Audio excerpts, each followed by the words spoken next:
से तकिया के साथ, सीना से तकिया के साथ, सीना से तकिया के साथ हो जाला राजा भरवा हो।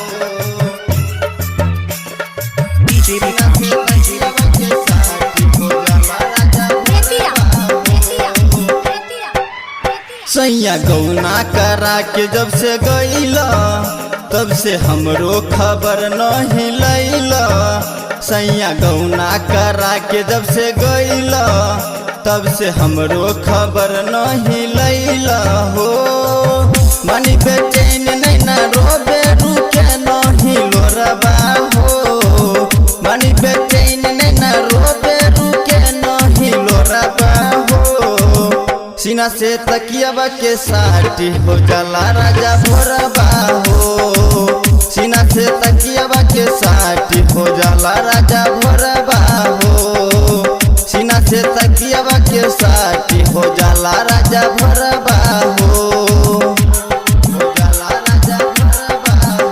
सैया गौना करा के जब से गईला तब से हमरो खबर नहीं लैला।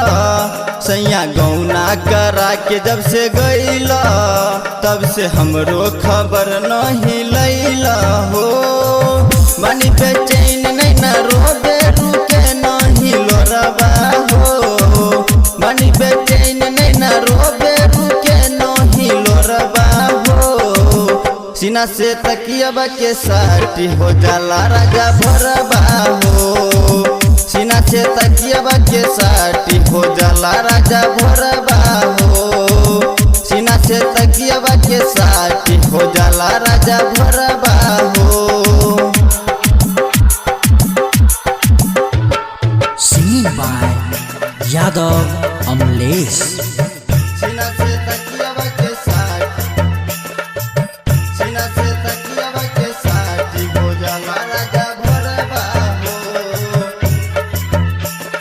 DJ सीना से तकिया के साथ हो जाला राजा भरबा हो।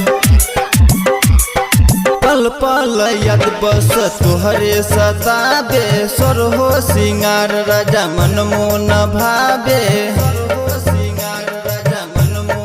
हे राजा जी पल पल याद बस तोहरे सताबे सोर हो सिंगार राजा मन मोन भावे। घर में अकेल हमके होता घुटन तोरा बिना सैया लागे न मन। लागे न मन राजा लागे न मन। लागे न मन सैया लागे न मन। ललसा बा हमरो राजा कभी अकेले बकोरबा हो।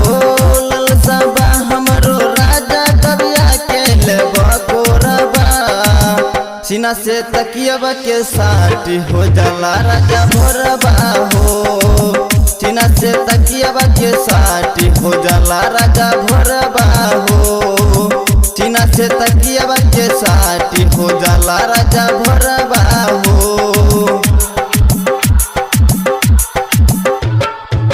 सीना से तकिया के साथ, सीना से तकिया के साथ, सीना से तकिया के साथ हो जाला राजा भोरबा हो। DJ सीना से तकिया के साथ हो जाला राजा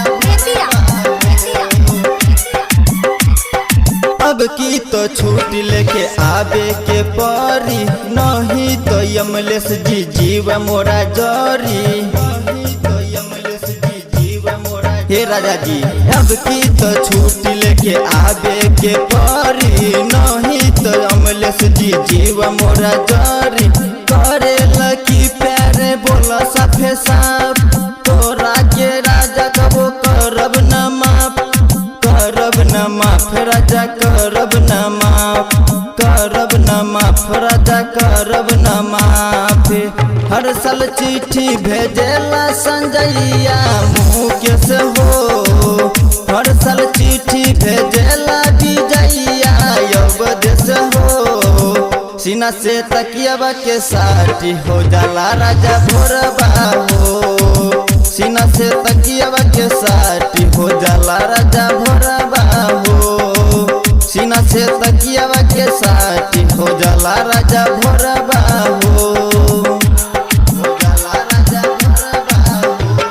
सैया गौना करा के जब से गईला तब से हमरो खबर नहीं लैला। सैया गौना करा के जब से गईला तब से हमरो खबर नहीं लैला हो। पानी पे चैन नहीं न रोबे रुके नहीं लोरबा हो। पानी पे चैन नहीं न रोबे रुके नहीं लोरबा हो। सीना से तकिया के साटी हो जाला राजा भरबा हो। सीना से तकिया के साटी हो जाला राजा भरबा हो। सीना से तकिया के साटी हो जाला राजा भरबा हो। धर्मा रिकॉर्डिंग स्टूडियो भरगामा।